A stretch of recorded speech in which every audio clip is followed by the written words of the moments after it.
Buenos dias and good morning, senor and senorita. Let's give each other a cosmic hug, left side to left side. There you go. Heart expanding the size of the planet, worst fan is the planet. Feeling that invincibility. That's it. It's that quick, that easy, that simple. Well, you know, I worked with a client on Friday. It's a tough cookie, to say the least. What was tough is the attachment to that, her identity of victim and abuser. That's why it was tough. Yeah, just not wanting to let that go. Just not wanting to release that toxicness, that, all of that. But she didn't recognize it as such, and she had 5 pages of the most toxic programs going. Yeah, happening all the way back to, 5 weeks after conception. Yeah, and all of the program, all of the relationships that were, her being the victim and them being the abuser, and many times the physical abuse. Yeah, imagine wanting to hold on to that. Absolutely amazing that someone would want to hold on to that. But I tell you, there's a reason for that, and that's the cravings. They're created. It's no different than getting a hit of whiskey or a bottle of moonshine or, a hit of acid, or it's the same thing. It's that hit. It's that hit to get out of that pain and suffering. Now, the crazy thing was, 2.5 hours after we began on Friday, all of that was gone. 5 pages. When I started saying it backwards, oh, yuck! Oh, God, did I believe that? Oh, did I say that? Oh, you can't believe, oh, God, don't say anymore. Yeah, and imagine having that repulsiveness to the degrading programs and patterns, but then want to take it back again. It's like trying to get a butcher knife that a 2-year-old is holding by the blade, and it's like trying to take it away so they don't kill themselves by doing it in a way that they don't cut themselves. Yeah, and literally in 2 hours and 15 minutes or so, all of those programs, all 5 programs were gone. And then the next day, so right back into all of this chaos and drama and everybody yelling and screaming and roaring and fighting and arguing and rushing and tearing and complaining and this problem and we better do this and all of that. And none of it was there on Friday. Went all the way back into that. Now, first of all, there's a reason for that, and that's the chemicals released from being in that chaos and drama. Yeah, that the victim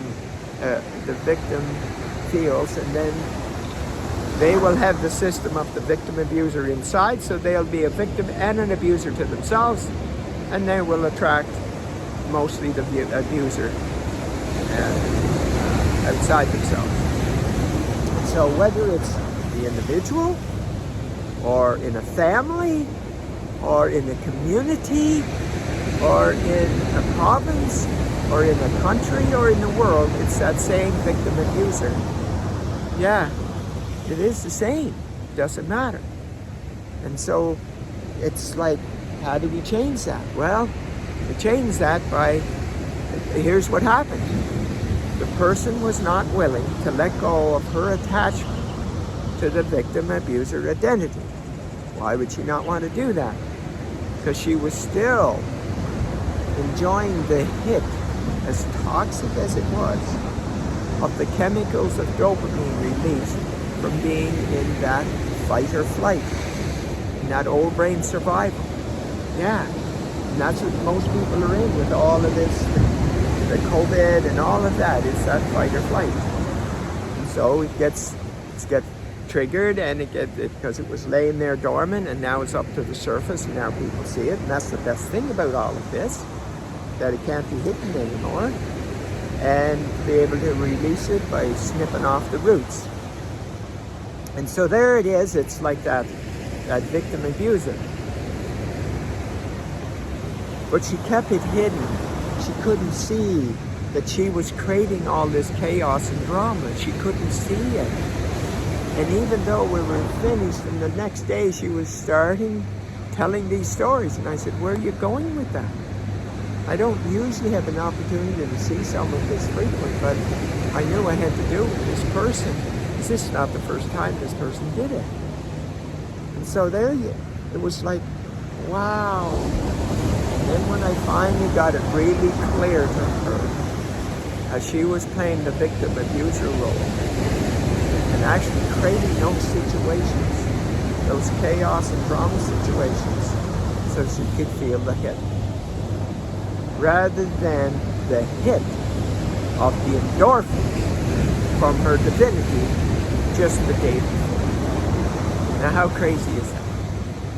Now, finally, when she finally recognized it all and finally became willing to let it go, she did it in an instant. So let's put the numbers to this as far as the Dr. David Hawkins scale. So she was about, at the most, 150 out of 1,000 when we started on Friday. At the most, more like 120. And she went to over 700 in a little over 2 hours. Now imagine being there in this blissful light, shining like this sun behind, even without the clouds, just as bright could be, okay? As bright could be. That's what she had on Friday. Imagine giving that up, going into a pit, you know, or an old water well that hadn't been used, and it was full of rats and bugs and spiders and webs and everything. Yeah, that's what the real toxic victim abuser is. Finally, she was able to see her programs and patterns in the role, in the description of victim abuser. And now when we were finished on Friday, she said, like there's 5 pages that, no, don't be saying that. I don't want to hear that. I don't want to see that stuff. And that's how repulsed she was on Friday. And on Saturday, she braced it like a shitty diaper. Yeah, brought it all back. And that's how strong those cravings can be. But they can only be that strong when we have an attachment to that identity. That's the key. And when we have an attachment to that identity and a wanting to hold on, we cannot have both. Finally, yesterday, we had another chat. And she recognized it and said, okay, I'm done.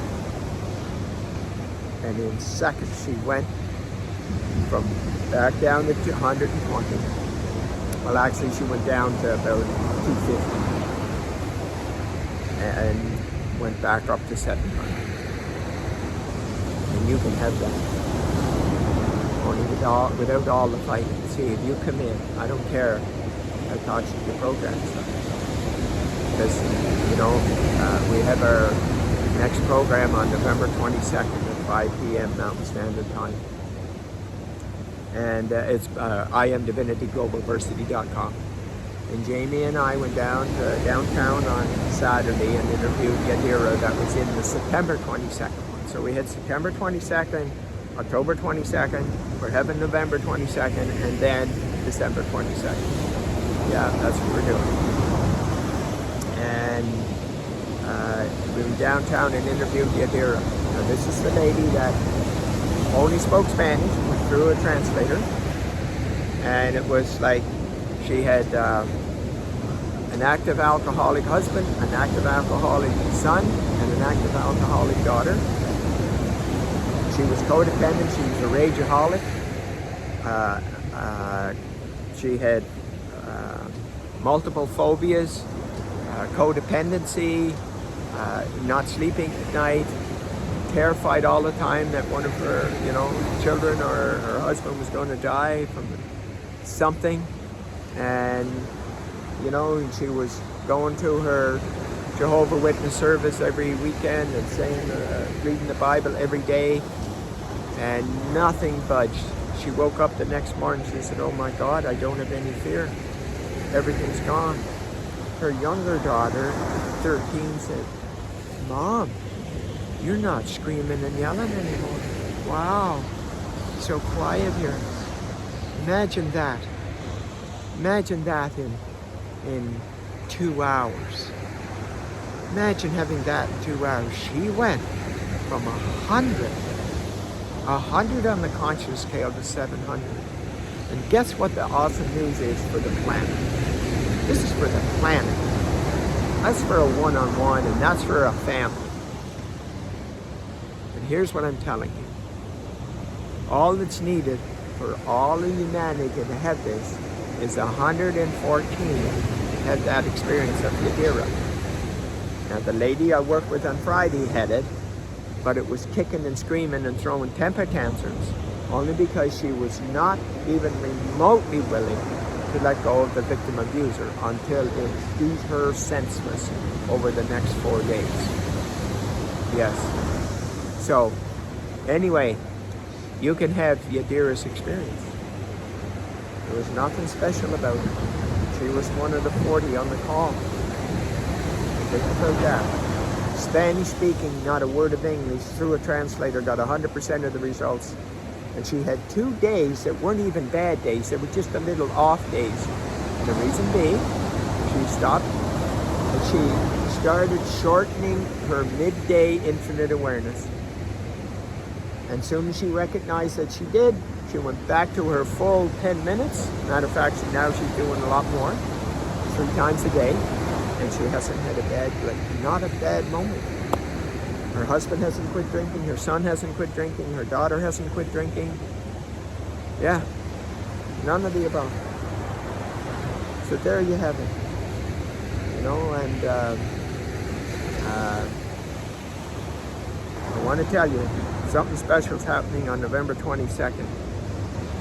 And it will be the equivalent of Live Aid with our buddy singing